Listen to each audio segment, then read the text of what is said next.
ल गाइस, त आज हामी सुरु गर्ने कुरा छौँ कन्ग्रुएन्ट ट्रायंगल हैन। कन्ग्रुएन्ट ट्रायंगल कसलाई भनिन्छ र त्योहरुको हैन एउटा एउटा गरेर कुन कुन एक्जुमहरु छ हैन, कन्डिसन कस्तो कन्डिसनमा कन्ग्रुएन्ट ट्रायंगल हामी भन्न सक्छ है। एकदम इजी छ गाइस, एकदम राम्रोसँग ध्यान दिएर सुन्नु होला, तब त्यसपछि एकदम सजिलो पर्छ हैन। हाम्रो सुरुमा के छ भन्दाखेरि कन्ग्रुएन्ट ट्रायंगल्समा कन्ग्रुएन्ट ट्रायंगल कसलाई भन्ने त कन्ग्रुएन्ट ट्रायंगल भनेको तपाईको हुन्छ के भन्दाखेरि कन्ग्रुएन्सी हुनको लागि दुईवटा ट्रायंगल चाहिन्छ तपाईलाई। त्यसैले हामी भन्छौँ कन्ग्रुएन्ट ट्रायंगलमा के छ दुईवटा ट्रायंगल जसको शेप साइज के हुन्छ भन्दाखेरि सेम हुन्छ कि एउटालाई अर्कोको माथि राख्नु हुन्छ ठ्याक्क फिट भइहाल्छ। त्यसलाई हामी के भन्छौँ कन्ग्रुएन्ट ट्रायंगल भन्छ भनेको फिट ठ्याक्क फिट हुने गरी हैन। भने सेम साइज शेप र साइजको भयो भने के हुन्छ ठ्याक्क फिट हुन जान्छ, त्यसलाई हामी कन्ग्रुएन्ट ट्रायंगल भन्छौँ हैन। अब कन्ग्रुएन्ट ट्रायंगल त त्यही लेखेको डेफिनेसन यहाँ हेर्न सक्नुहुन्छ। यो दुईटा ट्रायंगललाई हेर्नु के छ सेम टु सेम दुईटी के छ सेम ट्रायंगल छ भनेदेखि यहाँ तपाईँ यो ट्रायंगललाई हेर्नु जस्तो शेप छ त्यस्तै साइज त्यतिकै छ र शेप पनि त्यस्तै छ, त्यसलाई हामी कन्ग्रुएन्ट ट्रायंगल भन्छौँ।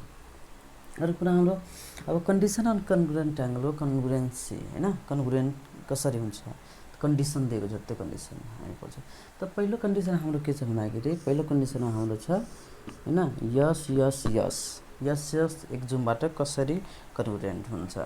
त्यसको मिनिङ हुन्छ कुनै पनि एउटा ट्रायंगलमा हेर्नु हैन यो दुईवटा ट्रायंगलमा एउटाको तीनटै साइड एउटा ट्रायंगलको तीनटै साइड अर्को ट्रायंगलको तीनटै साइडसँग करस्पोन्डिङ भनेको इक्वल छ भनेको एबी यो एफ सँग बीसी एफसी सँग भनेको करस्पोन्डिङ इक्वल छ भने एउटा ट्रायंगलको अल साइड अर्को ट्रायंगलको अल साइडसँग करस्पोन्डिङ इक्वल छ भने त्यसलाई त्यस्तो कन्डिसनमा कुन कन्ग्रुएन्सी हुन्छ यस यस यस हैन। यो कन्ग्रुएन्ट ट्रायंगल हुन्छ र त्यो कतिबेला त्योलाई हामी के भन्छौँ यस यस एक्जुम भन्छौँ। त्यस्तो कन्डिसनलाई हामी यस यस एक्जुम भन्छौँ। तर त्यतिबेला गएर के हुन्छ भन्दाखेरि यो ट्रायंगल दुईटै कन्ग्रुएन्ट कहलाउँछ। त्यो हुन्छ कसरी त हामीलाई के छ भन्दाखेरि एबी यसको साइड हेर्नु corresponding side AB equal to EF. यहाँ ध्यान दिनु होला यो एउटा साइडको मिनिङ हो कि जहाँ एउटा यहाँ लाइन दिएको छ भने यो एउटै लाइनवालासँग इक्वल हुन्छ। यहाँ दुईवटा लाइन दिएको छ यसमा यो साइडमा त्यो यहाँ हेर्नु होला दुईवटा यहाँ धर्को तानेको बेलासँग बराबर हुन्छ भनेको त्यसलाई हेर्नु तीनवटा धर्को तानेको त्यसमा त्यो भनेको एसीसँग जहिले नै इएफ बराबर हुन्छ। त्यसैले करस्पोन्डिङ हामी त्यसलाई भन्छौँ। त्यसमा तपाईँको हेर्नु के छ एबी इक्वल टु इएफ छ AB equal to EF BC equal to कति छ एफजी अनि एसी इक्वल टु कति छ इजी। त्यही हामी लेख्छौँ त यस यस यस त तपाईको ट्रायंगल एबीसी कन्ग्रुएन्टको साइन यस्तो लेखिन्छ दुईवटा इक्वल दिएर हैन दुईवटा यसरी इक्वल दिएर यस्तो माथि देखाल्नुहुन्छ भने के हुन्छ यो कन्ग्रुएन्टको साइन हो। त अब यो गएर यो दुईटा ट्रायंगल के भइहाल्यो एक आपसमा कन्ग्रुएन्ट भइहाल्यो। कुन एक्जुमबाट यस यस यस एक्जुमबाट कन्ग्रुएन्ट भइहाल्यो। कन्ग्रुएन्ट भएपछि के हुन्छ भन्दाखेरि त्यो दुईटा ट्रायंगलमा भएको एंगल्सहरु जो बाँकी एंगल्सहरु छ त्यो एंगल्सहरु पनि के हुन्छ इक्वल हुन्छ। Corresponding angles of congruent triangle are always equal हैन इक्वल भइरहन्छ। अब हाम्रो छ भन्दाखेरि सेकेन्ड दोस्रो नम्बरको कन्डिसन कन्डिसनले के भनेको छ यस ए यस भनेको साइड एंगल साइड एक्जुमबाट। त यसमा के हुन्छ साइड एक्जुम साइडबाट त्यसमा के हुन्छ भन्दाखेरि एउटा ट्रायंगल दुईवटा ट्रायंगलमा एउटा ट्रायंगलको दुईवटा साइड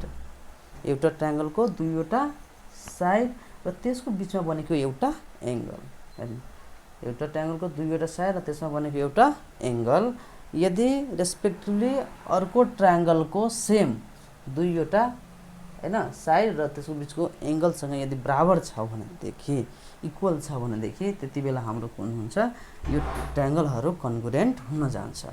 र कन्ग्रुएन्ट कुन एक्जुमले भयो यस ए यसबाट भनेको साइड एंगल साइडबाट कन्ग्रुएन्ट हुन गयो।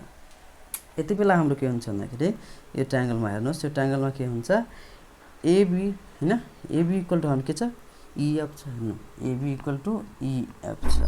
त्यसपछि angle B equal to angle F B equal to के छ एंगल एफ छ हैन BC equal to FG BC equal to FG हैन करस्पोन्डिङ छ इक्वलली छ। त्यही भएर यो दुई triangle ABC and triangle EFG के भइहाल्छ हाम्रो कन्कुरेन्ट कहलाउँछ। कन्कुरेन्ट कुन एक्जामबाट यस भनेको साइड एंगल साइडबाट कन्कुरेन्ट। यदि कन्कुरेन्ट भइहाल्यो भने के हुन्छ बाँकी रहेको यो त भइहाल्यो बाँकी रहेको एंगल ए एंगल सी के हुन्छ एंगल ई र एंगल एफ सँग करस्पोन्डिङ इक्वल हुन्छ भनेदेखि साइड तपाईको हैन एसी अनि ईजी पनि के हुन्छ इक्वल हुन्छ किन इक्वल हुन्छ किनभने करस्पोन्डिङ साइड्स न करस्पोन्डिङ साइड्स र एंगल्सहरु कन्कुरेन्ट ट्रायंगलको के हुन्छ इक्वल हुन्छ। त्यसैले हामी हैन यो कन्कुरेन्टको कन्डिसनमा तेस्रो नम्बर कन्कुरेन्सीमा के छ भन्दा कि एएसए भनेको एंगल साइड एंगलबाट कन्कुरेन्ट यो भनेको तपाईको के भइहाल्यो भन्दाखेरि दुईवटा ट्रायंगलमा एउटा ट्रायंगलको हैन दुईवटा साइड र त्यो एंगल दुईवटा एंगल र त्यो एंगल बनेको एउटा साइड भनेको दुईवटा ट्रायंगलमा कन्कुरेन्सी कन्डिसनमा दुईवटा ट्रायंगलमा हैन एउटा ट्रायंगलको दुईवटा एंगल त्यो दुईटै एंगल बनेको एउटा साइड यदि करस्पोन्डिङ अर्को ट्रायंगलसँग यदि इक्वल छ भने रेस्पेक्टिभली अर्कोसँग इक्वल छ जस्तै यहाँ पनि यो साइड भइहाल्यो त्यसमा बनेको दुईवटा एंगल त यहाँ दुईवटा एंगल त्यो एंगल बनेको साइड या साइड त्यसमा बनेको दुईवटा एंगल यसरी भन्नुस् हैन दुईवटा एंगल र त्यो एंगल बनेको साइड भन्नुस् या साइड र त्यसमा बनेको दुईवटा एंगल बुझ्नुस्। यदि रेस्पेक्टिभली अर्कोसँग इक्वल छ भनेदेखि अर्को ट्रायंगलको सेम एउटा साइड र त्यसमा बनेको दुईवटा एंगलसँग यदि करस्पोन्डिङ इक्वल छ भने त्यस्तो कन्डिसनलाई पनि हामी के भन्छौं कन्कुरेन्ट भन्छ। भनेको दुईटै ट्रायंगल के हो कन्कुरेन्ट ट्रायंगल हो दे हैन this triangles are said to be concurrent triangles हैन। त त्यस्तै गरी हामी यहाँ के छ भन्दाखेरि एंगल हैन एंगलमा पनि एउटा यहाँ धरको दिएको छ घेरेको छ भने यो एउटा वालासँग इक्वल हुन्छ भने यहाँ दुईवटाले घेरेछ र दुई वालासँग इक्वल हुन्छ यसरी हैन। त्यहाँ हेर्नुस् angle B equal to angle F angle B to angle F छ त्यसपछि हाम्रो BC equal to FG side BC equal to FG यस भयो हैन। त्यसपछि angle C equal to angle G angle C equal to angle G हैन। त किन भइहाल्यो हाम्रो यो ट्रायंगल पनि यो दुईटै ट्रायंगल के भइहाल्यो कन्कुरेन्ट ट्रायंगल भइहाल्यो एकअर्कोसँग किन एएस भनेको एंगल साइड एंगलबाट के भइहाल्यो कन्कुरेन्ट भइहाल्यो। कन्कुरेन्ट भएपछि अब हाम्रो जो बाँकी एंगल बस्यो एंगल ए एंगल ई सँग इक्वल भइहाल्छ यो एंगल तपाईको यो बाँकी बचेको एंगल के भइहाल्छ योसँग इक्वल भइहाल्छ हैन। अब बाँकी रहेको दुईवटा साइड पनि के हुन्छ यसको साइड जस्तै एबी इक्वल टु ईएफ भइहाल्छ भनेदेखि एसी इक्वल टु ईजी भइहाल्छ किनभने करस्पोन्डिङ साइड अफ कन्कुरेन्ट ट्रायंगलको के हुन्छ जहिले नै इक्वल हुन्छ। अब अर्को रहेको छ भन्दा हाम्रो चौथो वाला हैन चौथो नम्बरमा के रहेको छ भने आरएचएस भनेको तपाईको भ्यालु कुनै पनि दुईवटा ट्रायंगलमा एउटा ट्रायंगलको हैन राइट एंगल ट्रायंगल छ राइट एंगल ट्रायंगलमा दुईवटा राइट एंगल ट्रायंगलमा एउटा ट्रायंगलको तपाईको राइट एंगल अर्कोको राइट एंगलसँग र दुई एउटा र हाइपोटेनियस राइट एंगल हाइपोटेनियस र एउटा यो दुईटै बाँकी रहेको साइड मध्ये कुनै एउटा साइड अर्को ट्रायंगलको राइट एंगल हाइपोटेनियस र यो दुईटै रिमेनिङ मध्ये कुनै एउटासँग इक्वल छ भने त्यसलाई त्यस्तो कन्डिसनमा पनि के हुन्छ ट्रायंगल कन्कुरेन्ट कहलाउँछ। के कहलाउँछ ट्रायंगल कन्कुरेन्ट कहलाउँछ हैन आरएचएसबाट। हामी हेर्यो यहाँ के छ भन्दाखेरि हाम्रो यो राइट एंगल ट्रायंगल भएकोले यो के छ भन्दाखेरि हाम्रो इक्वल छ योसँग यो हाइपोटेनियस तपाईको के छ योसँग इक्वल छ र रिमेनिङ यो दुईवटा साइड मध्ये एउटा साइड अर्कोसँग के छ इक्वल छ हैन। जस्तै angle B equal to angle F right angle triangle छ आरले भइहाल्यो AC equal to AC equal to भनेको हाइपोटेनियस तपाईको भइहाल्यो हैन। त्यसैगरी एबी इक्वल टु ईएफ छ एपी इक्वल टु ईएफ भनेको एउटा साइड छ नि त आरएचएसबाट यो के भइहाल्यो ट्रायंगल एबीसी र ईएफजी कन्कुरेन्ट ट्रायंगल भइहाल्यो।